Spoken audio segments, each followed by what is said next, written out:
大家好，今日係2月12號星期四。咁啊，琴日咧港股係微升嘅，開市咧恒生指數升63點，國際指數升15點，科技指數升11點啊。咁啊，阿里巴巴升0.5%，友邦升0.7%，但騰訊跌1.4%，同埋中芯國際跌2.4%。咁啊，港股開市之後由升轉跌啊，因為匯豐跌幅擴大到1.14%，咁啊，仲有中芯國際跌幅擴大到3.8%，但係中段就港股又由跌轉翻升，主要咧就係汽車股帶動，咁啊，比亞迪成為全世界第6大嘅汽車廠，產量銷售係超過咗福特汽車，哇！咁啊帶動汽車股上升，理想汽車升3%，比亞迪升4.2%，小米升4.4%，吉利升3.2%，蔚來升2.2%，零跑升2.8%，小鵬升2.1%。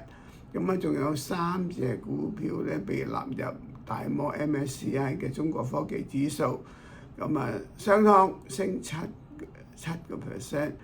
咁就和菜升7.9%，小馬智行升2.6%。咁啊，其他軟件股金蝶、嗶哩嗶哩、金山軟件都跟隨上升。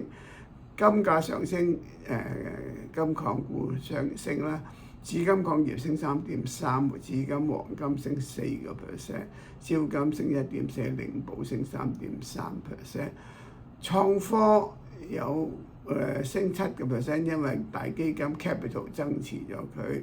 咁啊，上週就汽車股領升，恒生指數啦收市係升116點，國際指數升38點，科技指數升59點，成交1168億。下週早段變化唔大啊，咁啊都係恒生指數升100幾點。咁啊，小米新一代車 SU7 4月上市，股價升4.95%，比亞迪升4.1%。咁啊，有個比較特別啲嘅就係呢個建滔係股份咧急升。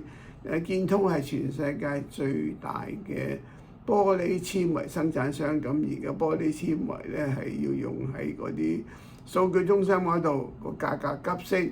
建滔積層板升12.7%，建滔升4.3%。咁啊，恒生指數收市係升83點，國際指數升25點，科技指數升48點，成交2172億元。琴晚美股先升後跌，咁啊公佈咗上個月嘅即係1月份嘅新增非農職位係13萬份，比預期好，但係嗰個即係早段道瓊斯升300點，因為經濟做好啦嘛。咁啊，但係市場又再憂慮，話減息機會減少，咁由升轉跌，不過都係跌幅好細嘅啫。